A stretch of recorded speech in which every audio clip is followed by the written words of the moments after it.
Hello!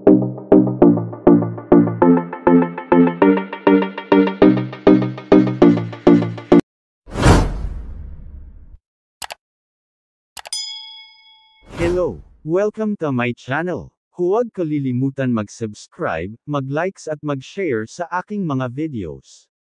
Ang pag-uusapan natin ngayon ay tungkol sa isang kaso na dinisisyonan ng Korte Suprema, sa kaso ni People vs. Yang O, aka Steve O, June 5, 2024. Pinagtibay ng Korte Suprema ang habambuhay na sentensya ng pastor para sa trafficking ng mga minor de edad. Pinagtibay ng Korte Suprema ang habambuhay na sentensya ng pagkakakulong ng South Korea na pastor na si Yang O, aka Steve O, Yang O, para sa kwalipikadong trafficking na kinasasangkutan ng recruitment ng mga minor de edad sa kanyang simbahan sa ilalim ng maling pagpapanggap, na nagresulta sa kanilang sapilitang paggawa.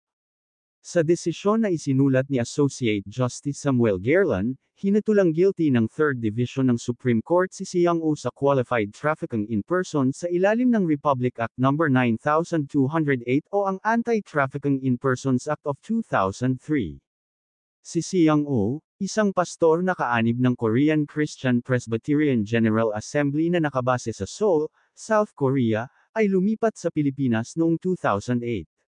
Siya ay naging pinuno ng isang paaralan ng teolohiya sa Pampanga, ngunit nang maglaon ay umamin na siya ay nagpapatakbo ng paaralan ng walang kinakailangang pamahalaan mga permit. Si Yang O ay nag-recruit ng mga minor de edad na sina AAA, BBB, at CCC.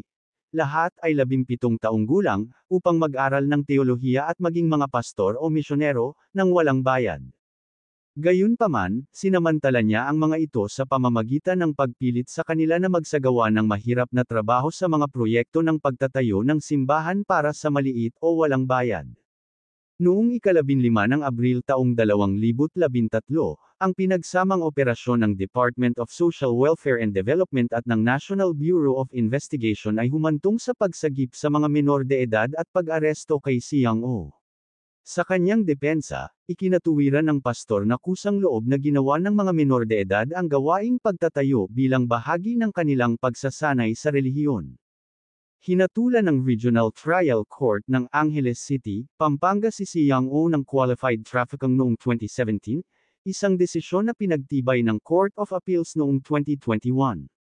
Sa pagbasura sa kanyang apela, natuklasan ng Korte Suprema na malinaw na natugunan ang lahat ng elemento ng trafficking sa ilalim ng Republic Act 9208.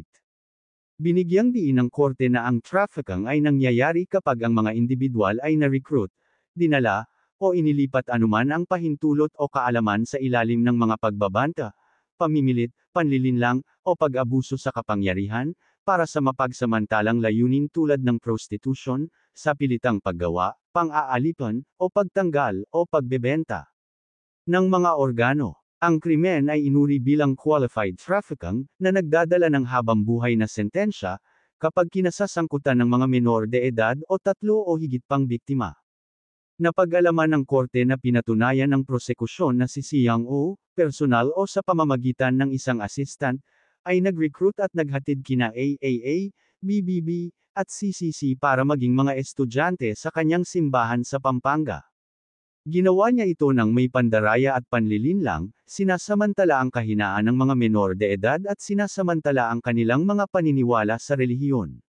Sa wakas, sa halip na mag-alok sa kanila ng mga klase sa teolohiya gaya ng kanyang ipinangako, pinilit niya silang gumawa ng manual na paggawa, halos libre. Idiniin ng korte na kahit na sina AAA, BBB, at CCC ay maaaring hinimok ng kanilang mga relihiyosong paniniwala na sumang-ayon na gumawa ng gawaing pagtatayo, ang pahintulot ng isang menor de edad, kahit na walang paggamit ng mapilit o mapanlinlang na paraan, ay hindi ibinibigay sa kanilang sariling malayang kagustuhan.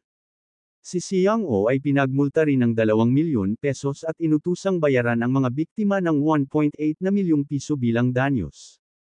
Courtesy of the Supreme Court Public Information Office. Hanggang dito na lang ang video nito. Thank you for watching.